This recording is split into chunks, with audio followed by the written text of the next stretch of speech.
Oh my god, guys. You have no idea how excited I am to play this game. Uh, I will be judged severely, but I am a Jax fan, and I'm gonna let you know in pre-advance that I'm gonna try to hit him up. So let's go. Let's get this ball rolling. Disclaimer: this game is fan made and is no way officially affiliated or endorsed by Glitch Productions or Gooseworks. Keep that in mind. All events and interactions in this game are not canon. Please do not reach out or harass anyone on Glitch's production team about this game. This game contains bright, flashing transitions. So keep that in mind, guys. Oh man, I should have my friends come join me on this because they can do pretty good. Welcome to the Amazing Digital Circus Dating Simulator, a slice of lifestyle school setting where anything and everything is possible. I'm Kane, and I'll be your principal for the duration of your stay here at the Amazing Digital Academy. Help your classmates pull pranks on the teacher, become a straight-A student, or a rule-breaking delinquent. All this while possibly finding love along the way. But enough about my wonderful creation. Let's get you enrolled. First things first, what uniform will you be donning? I am a lady. Sounds good. How about your name? What should we call you? B. B, huh? Are you sure you like that name? Yeah, that's my name. Alrighty then, B. Then let's head inside. I should have had my friends join me on this adventure. Hi, my name is B. I'm a transfer student to the Amazing Digital Academy. My parents moved to the countryside after a vague and tragic event that changed the course of our lives. After I said goodbye to all my old friends, my parents got my transcripts and packed up the car. Today's my first day at this new school. I glanced down at my class schedule. This would be English 101 and Mr. Kinger. Oh, with Mr. Kinger. So where is the teacher? As I step into the room to let in any other students that might be late to class, someone else hops into the room. The figure looks like a tall white piece from a gaming set. Specifically, he looks like the king in chess. Takes me a moment to put two and two together, but when I do, I almost groan at the pun. Surely his name can't really be. Hello, my name is Kinger. You must be pleased to meet me. Mr. Kinger extends a gloved hand, which I shake more out of instinct than out of a genuine sense of excitement. Good morning, students. On the docket today, we have a new student named. What's your name again? Hello, everyone. B. I look forward to learning with you all. I hope we can all be friends. I'm B, and I'm always down for a good time. I don't really look forward to learning. But I do hope we can all be good friends. I'm B, and I'm always down for a good time. Alrighty-o, go on and take any open seat, B. Most of our students don't bite. One of the other students, a purple rabbit, seems to grin at this. Take a moment to think of who to sit by. Can we please sit by the purple bunny? Can we please look like it? Can we please? I take a seat next to the girl in colorful hat and sailor uniform. I sit next to the shy-looking girl with a comedy mask and ribbon body. I sit next to mismatched figure with a bored look on their face. I sit down next to Sherry-looking ragdoll in the front of the class. Technically, I probably would sit there. I sit down with the mischievous-looking purple rabbit. I sit down in the teacher's chair. Wait, let's go sit by Jax. I sit down next to the purple rabbit. He looks bored by Mr. Kinger's lecture. As I take a closer look, I see his name is written on a nameplate on this desk. Apparently, his name is Jax. As I get a closer look at Jax, I also see he's working his jaw. Is he chewing gum? He catches me looking at him, and I almost apologize for staring, but I can see he isn't offended. Instead, he grins quietly before putting a finger up to his lips. He takes the chewed gum between his gloved fingers, reaching out towards the girl in front of us. Aw, Gangle. The girl in the front of us is a ribbon for a body and a comedy mask for a face. She's paying close attention to Mr. Kinger's lecture, and Jax is reaching out with the gum on his hand. Is he gonna stick it on her mask? Be quiet and see what happens. Jax reaches forward with a practiced stealth, sticking the wet wad of already been chewed gum to the ribbon girl's mask. The ribbon girl lets out a quiet shriek of discomfort, flailing her arms as she desperately pulls away from Jax. Ew, Jax, what is that? What did you do? cute. Her whining and desperate flailing is a little funny, even as she feels around blindly behind her mask. Her movements attract the attention of Mr. Kinger. Where is going on? He seems aware something is going on, but he doesn't seem to know what. How is this guy teaching us? Jax is just picking on Gangle again. The mismatched figure pipes up from next to Gangle, who's evidently the ribbon girl that Jax just stuck his gum to. Here, Gangle, let's go to the bathroom so we can wash it off. Oh yes, carry on then, Zooble. Nothing faces this teacher. Zooble glares daggers into the rabbit as they leave. What? It was funny, right? Back me up here. Jax turns to face me. It was kind of funny. I guess it was kind of funny. No, that was mean. Yeah, that was hilarious. I guess it was kind of funny. Jax offers a thin smile as he leans over to me. It was very funny. You should try listening up, new kid. You might have some actual fun. I can't help but audibly gulp and hope I haven't thrown my lot in with the wrong person. I was just settling into my desk and getting used to this place when something burst into the room. Principal Kane, how exciting to have you in our class today. The new figure turned to address us, as at his side was a bubble with razor-sharp teeth. I don't think I'll ever get used to this school. Kinger, class, how do you do? He's so cute! Principal Kane extends a hand, gesturing to all of us before freezing in place. With a sound like porcelain grinding against porcelain, his teeth clamped shut. His eyes slowly extrude from his teeth. They're not solid objects. B, wasn't expecting you here. Manic enthusiasm resurfaces his voice as he points his cane at me. Maybe you'll be the secret ingredient to make the school interesting. He pauses a moment, rubbing the base of his chin in contemplation for a moment. I should have went with Mins. I have an OC named Mins. Is there a reason you're here, Kane? Sybil speaks to them like they're addressing. I'm gonna start calling it Mins instead of B. Just for funsies. Sybil speaks to them like they're addressing an annoying insect instead of the principal of the school. Kane perks up. And that's right, the reason I'm here is to make sure we all have an enriching academy experience. One filled with fun, danger, adventure. He begins to list more and more descriptors, increasing his breakneck speed until I can't even tell what he's saying. And most of all, interesting to our studio audience. He turns towards the window and stares out of it for a moment. Is he addressing somebody? There doesn't appear to be anyone outside. However, the numbers are in students, and it turns out school dramas are just white noise. Normally, this is the time I tell you that means in school life as we know it. Kane bites on his hands in mock horror. The class and Kinger play along, gasping at this revelation. Gangle looks ready to burst into tears. However, my sweet-toothed students, your benevolent principal has found a way to bring the public interest back to the school in a major way. At this point, the sharp-toothed bubble next to him pipes up. Are you bringing interest back to the school, Mr. President? I said president. Oh, Jesus, principal! Kane shoots the bubble. Wait, did he say?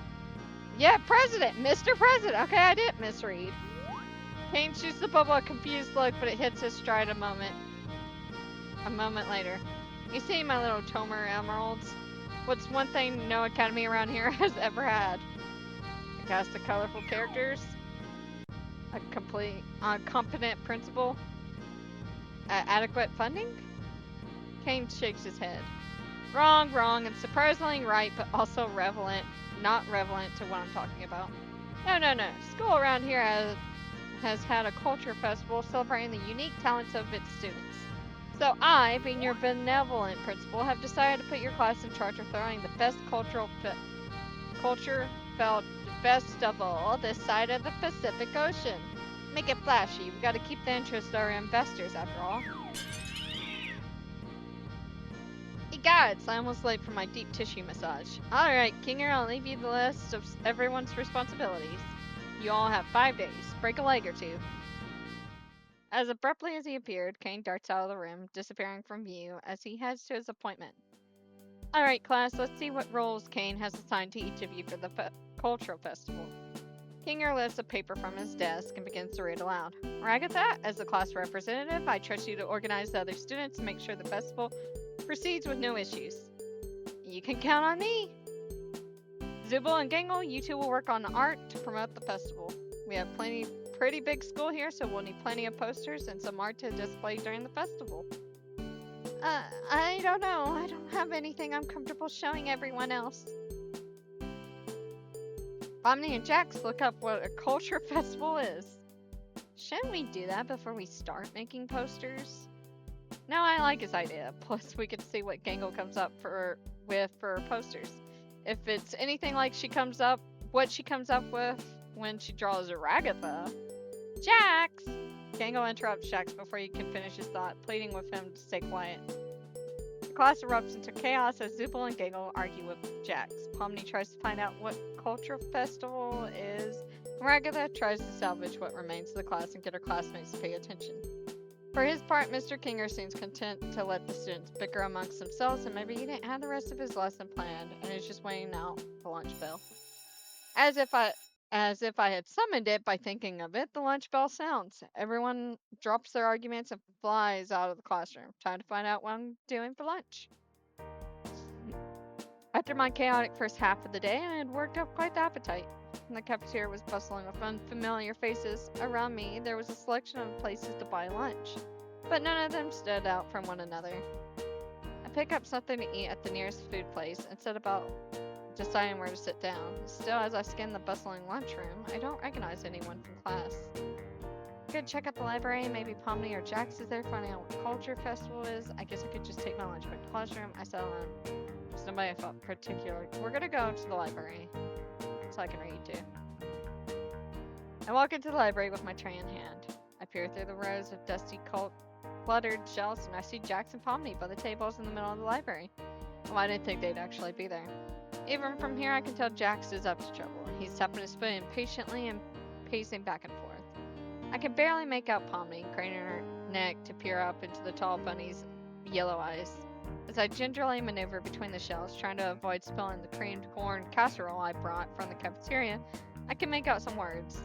Going to, with Kinger asked us to. I can't hear Jax's response, but I don't have to, because he mimics Pomni's mannerisms, tilting his head from side to side. As I get closer, I can hear her trying to reason with the stubborn rabbit.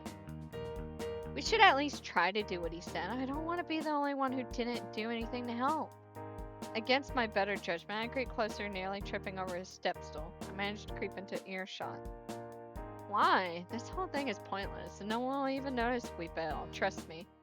Jax crosses his arms, leaning back and letting out an annoyed sigh. As he leans back, he catches sight of me. Whoop. Hey, new kid. He calls out to me. What do you think? We should ditch this dumb culture fair thing, right? Their name is B, Jax. Second off, they were in class with the rest of us. I bet they want to stay on Kane's good side as much as the rest of us. I bet they'd rather do something fun, like pulling an epic prank. Pomni gives me a meaningful look. Jax shoots me a mischievous grin. I feel like I should choose my response carefully here. Oh boy. That sounds fun, Jax. I don't care about the culture fair. Let's go pull a prank. Pomni's right, we all have part to play to make the culture fair a success. Let's go do a prank. Oh, Pomni, I'm so sorry. She looks so hopeful. See, Pomni, the new kid's cool. Alright, well, you two have fun then. She turns back to the shelves while Jax ushers me out of the library. Later, Pom-Pom. That Pomni, huh? She can be so needy. Jax smirks, rolling his eyes. I like you, huh, new kid? I'm not sure how to proceed for a moment, but I have a feeling I know what Jax wants me to say. Yeah, I'm down for anything. I give Jax finger guns, which he scoffs at before gunning at me. You're so cringe. But since you're so eager to get on my good side, I came up with something fun for us to do. Let's go on a little field trip outside. Are we allowed to do that? Jax rolls his eyes. Jeez, you sound like a broken toy. Is that the only thing you say?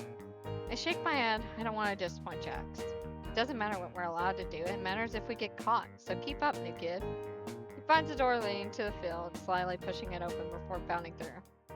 I have to sprint to make it through before the door locks. The door leads us outside the softball field. I didn't even know this school had a softball team. Jax gets on all fours, putting his head almost even with the ground as he crawls around. What the fuck? Is he looking for something? Jax, did you lose something out here? Shut up, I'm looking for something. In the few hours I've known him, I've never seen Jax take anything so seriously. I get down on my hands and knees too, checking each blade of grass for anything remarkable. I'm so focused I forget my surroundings, pumping face first into the seat of Jax's pants. He wheels on me. Don't try to get fresh with me, new kid. I blush as I crawl back a few paces. Sorry. Jax shakes his head. Do you even know what we're looking for? I shake my head. I didn't want to make him angry by asking. Then how do you think you're going to find what we're looking for? I blush again as I realize he has a valid point. So what are we looking for? A centipede. A centipede? Jax doesn't look amused and he has to repeat himself. A centipede. We spent the rest of the lunch searching, but just as the bell rings, I find a centipede crawling near a rock pile. Jax, I found one! I hoist the insect up by its rear end. It flails around as it tries to escape my grasp. Its dark legs wriggling in discomfort. Jackpot! Nice job, Bee. You used my name. No, I didn't, new kid. I squint at him. You're imagining things. He put on unreadable smirk. Guess I'm not getting him to admit anything. But this is one fine specimen. Okay, what are we doing with this? Are you an insect collector? Ew. No. He shakes his head before he drops the centipede into my backpack. Hey, calm down. We're going to put this in Ragatha's locker, then hide out and watch her open it. Why? Because Ragatha hates centipedes. I pause for a moment, not fully understanding why we would do that. So why are we putting one in her locker? Because it's funny, new kid. Try to keep up. I don't know why I gave him that voice for a second. Oh my god, it's funny. I don't know if I agree, but this is the happiest I've seen Jax since we started hanging out. Come on, I have a key to let us back inside. He pulls a ring of keys out of his back pocket. How did he get those? It looks like a set of master keys to every door in the school. Cool. Jax lets us back in. We sneak our way up to the main stairwell and are almost at Ragatha's locker when our class rep herself shows up strolling down the hallway. Bee, what are you doing in the hallway? She tilts her head and offers me a weary smile. I've been looking for you since you didn't show up to afternoon classes. She notices Jax and her expression sours. Jax, you better be leaving Bee alone. Come on, Ragatha. He offers a cartoonish wide grin. The new kid actually looked for me. We even got lunch together. Ragatha looks utterly confused. Bee, is that true? It feels like I should choose my response carefully. Oh boy. We're just gonna get in all kinds of trouble.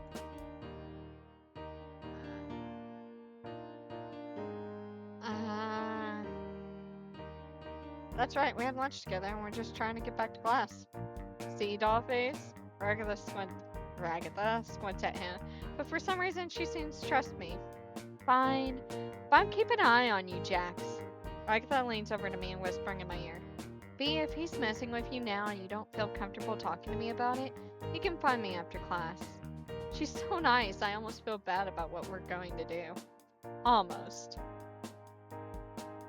Jax and I sneak through the hallways before finding a locker labeled with Ragatha's name. Pictures of horses and farm animals are pasted on the outside. Come on, new kid, now or never. I gulp. Put the centipede in your locker. What? Okay, you don't care. I gingerly pick the centipede up by the sides before setting it just below slit in her locker. The creepy crawly centipede slithers right in. All according to Yikeku? I don't know how to say that. Nice job, new kid. Now let's hide down and enjoy your handiwork. We hide behind a corner and wait. The bell to dismiss class rings. A few moments later, we were cutting it close. Ragatha finds her way to her locker, entering her combination, and then... Oh boy. Yes. Ragatha's locker springs open. The centipede lands on the front of her uniform and she looks down, horrified. Jax! What? Why would you put a centipede in my locker? You know how much I hate them. Why does it have to be me? because only you would do something like this. Jax looks looks away slyly before taking credit for our prank. You got me, Raggy, but you should have seen the look on your face. Ugh, you're terrible. She storms off. I'm glad Jax took the fall for us as I step out from behind the corner. That wasn't a very nice thing to do, but Jax seems pretty happy with me right now. So that's nice. I walked into my locker, entering the combination as I put my books away and get ready to head out for the day. My mind drifts to the day's events. I wonder if someone will ask me to walk back with them. As I gather my things, a familiar figure swaggers up to me. Hey, new kid, you're still hanging around? Yep, just getting ready to head out. What do you say? How about I walk with you after school today? Surprised at Jack's asking to walk me home. I run out of words and just nod. Cool, let's go. The front door's open for us, and I stand outside waiting at the curb. My parents dropped me off this morning, and I'm sure they're here at any moment to pick me up. Jack stands next to me for a few moments. He gives me a confused look. What are you waiting for, kid? My parents. Are you waiting to get picked up too? I'm 22 years old. I haven't been picked up by my parents for like 6 years. I'm going to the dorms. What? What? The dorms? He looks at me like I'm an idiot. The on-campus housing Kane designed for our class, where we stay when class ends. Oh, that sounds nice. I wish I was staying on campus. His annoyed expression changes. Oh, you poor little lamb. His voice drips with sarcasm. Kane really didn't tell you anything, did he? Look, B, I'd love to watch you stand out here until the sun goes down and you start shivering in your little school uniform. Jack smirks. Honestly, just imagining it is pretty funny. The smile drops from his face. Your parents aren't coming for you, he says to me in a deadpan before continuing. Come on, we need to get to the dorms before it gets too cold out. Kane only gave us summer uniforms. A chill travels through the air and I shiver in place. Jack shivers too. I'm losing my patience. He glares at me. Jax, I'm telling you, I don't have any housing on campus. My parents are picking me up. Jax just sighs. You just don't know when to give up. He glowers before walking away from me. Suit yourself, new kid. He walks off to the dorms. I'll show him. My parents will be here soon. An hour passes, the sun begins to sink below the horizon. Another hour passes, the moon is visible and the sky is darkening. It's getting really cold out here. Really, really cold. I looked the way Jax walked when he left me standing here. Nice warm room sounds really good right now. Where are they? I stick it out another half hour before sighing frustrated. Did they forget about me? Why am I waiting for my parents to pick me up if Jax is 22 and we're adults? I walk towards the dorms, seeking shelter in the plain building. As I do, I run into Jax. Why is he here? Why was he heading out? Finally came to your senses, new kid. He asked, sounding tired. No, I just stepped inside because my parents forgot to pick me up, but they'll be here any moment. Jack's eyes narrow in annoyance, and he drags a yellow-gloved hand across his face in exasperation. Ugh, listen, new kid, get it through your head. There is no outside world. There's a school. He points to the large brick building across from where we are. The dorms. He points to the building we're standing in. And that's it. He mutters something under his breath. Oh, okay then. But there are the only two places. Why were you going outside? That is. His face flushes and he turns away from me. I just wanted some fresh air. It's pretty cold outside though. Okay, well, if everyone stays here, then I should have a room here. Show me my room if I'm supposed to stay here. I grin, comfortable in my undefeated logic. Huh? Yeah, you're probably right. Let's go find your room so I can stop babysitting you. What? Jax grabs my hand and his as he hauls me through the hallway, but I'm not complaining. Just another way for us to hang out together. As we walk through the hallways, 1,000 questions rush through my head. We pass a traditional Japanese-style door. Gangle. We pass a door that's half blue and half red. Omni. We pass a dark door with black and yellow caution tape crisscrossing it. Me. We pass a door that looks like it belongs to a ranch-style home. Ragatha. We pass a sleek door with bright geometric shapes all over it. Zubul. We come to the end of the hallway, finding a plain wood door with a brass nameplate. It's listing my name. And this must be you. I stand there in stunned disappointment. Are you going in, or? He looks sort of annoyed. I haven't opened the room yet. I twist the handle and open my bland door into an equally bland room. A gray mattress sits atop a wooden bed frame with plain white pillows. A dark green comforter with a skull emblem on it has been neatly folded. In the back right corner, a beaten up metal desk sits with a computer that looks almost as old as the desk. A neat stack of papers and a set of black pens and pencils have also been provided. Wow, pretty boring. I try to look around the room for anything to dispute these words, but come up empty. He walks to the center of the room and looks around at the plain interior. Not being the NPC allegations with this on. Huh? NPC? You think Kane would have put a movie poster or something up? Guess he thinks you're boring, huh? I'm gonna say Mittens for my OC. No, I'm sure my parents just... Jax has stopped listening by this point and is strutting out of my room. What a waste of time. Wait, Jax, aren't you gonna say good... Jax slams the door in the middle of my sentence. Night? I give up on expectations I have for Jax being polite. Even if he skipped out on saying goodbye for the day, I feel like I might be making a connection with Jax. Maybe. I lay down on my bed, defeated by the day. It doesn't take long for me to drift to sleep. It doesn't feel like I was sleeping long when the lights in my room flash on, as if overridden by some remote console. The room to my dorm flies open as confetti sprays from the fire sprinkler. Doesn't that violate some sort of building safety code? Hello, my darling toy box characters, Principal Kane announces from what sounds like the hallway. Oh well, time to investigate. Kane, what the are you trying to pull this late at night? Haha, Zubul. His laugh is fast, forced, and manic, as if he used to this treatment, but none too pleased by it. You're like I even let you get sleep. This, he blurts out into a harsh monotone before recovering his cheery demeanor. I'm here because even with the culture fair pulling in new viewers, we're still not hitting the numbers that the Academy needs us to. Which is why I secured us a sponsorship.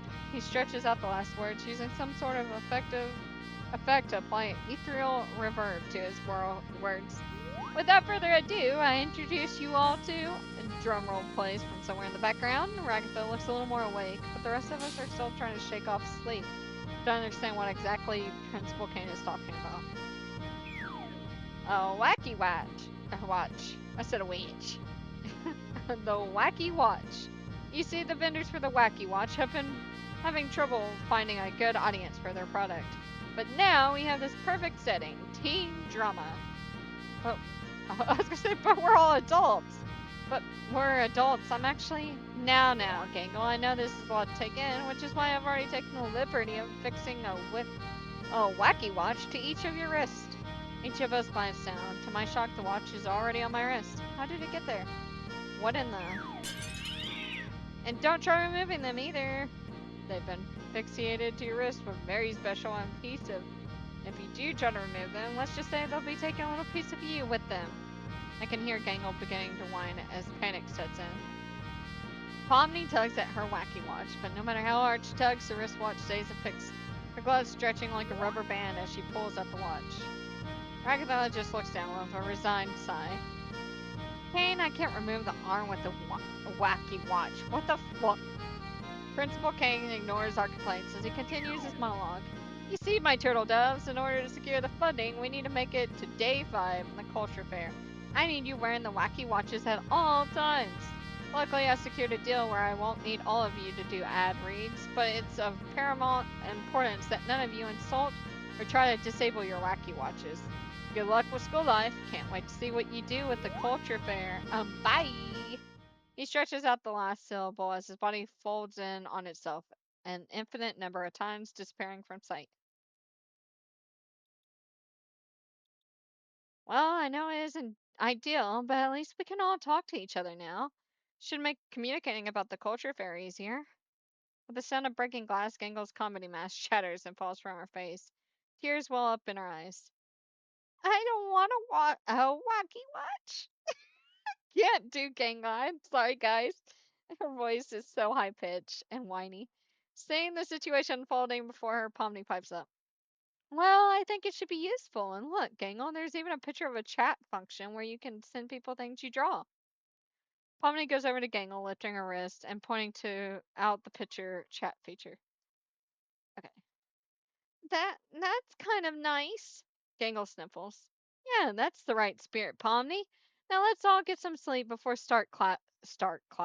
Before we start classes again tomorrow. Everyone's door closes. I hear a muffled shout from Jax's room. What the heck? Why is there a watch stuck to my arm? I decide to hide in my room before Jax looks for someone to take out his frustration on. Okay, we gotta save here, and I will see you guys in the next video. Bye bye.